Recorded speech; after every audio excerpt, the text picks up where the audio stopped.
जिल्ह्यामध्ये बालकांचा जो विकास चालू आहे त्याच्यामधलं आपलं योगदान नाकारून चालणार नाही आहे. मंत्री महोदयांना मला नम्रपणे सांगितलं पाहिजे की 3,500 अंगणवाडीच्या माध्यमातून जवळजवळ 1,77,000 बालकांचं आयुष्य घडवण्याचं काम हा विभाग करत असतो.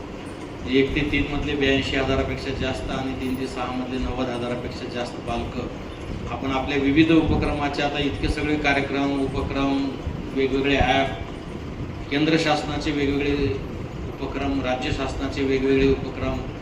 पिंक रिक्षासारखे उपक्रम असतील लाडकी बहिणीसारखे उपक्रम असतील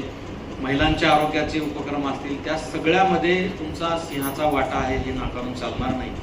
आणि त्यामुळं मी जिल्हा प्रशासनाचा प्रमुख म्हणून मी आपलं मनापासून अभिनंदन करतो. कारण आपण जर काम केलं नाही आहे तर या बालकांचं आरोग्य धोक्यात येण्याची परिस्थिती निर्माण झाली. एका बाजूनं आपण म्हणत असतो की बालक हे उद्या देशाचं भवितव्य आहे आणि त्यामुळं आपण तुम्हाला माहीत असेल शाळेमध्ये दशसूत्रीच्या माध्यमातून आपण 10 सूत्र घेऊन सर्वांगीण विकास विद्यार्थ्यांचा कसा होईल आणि मग त्या माध्यमातून संस्कारक्षम विद्यार्थी घडवणे आरोग्यक्षम विद्यार्थी घडवणे स्पर्धाक्षम विद्यार्थी घडवणे IT क्षम विद्यार्थी घडवणे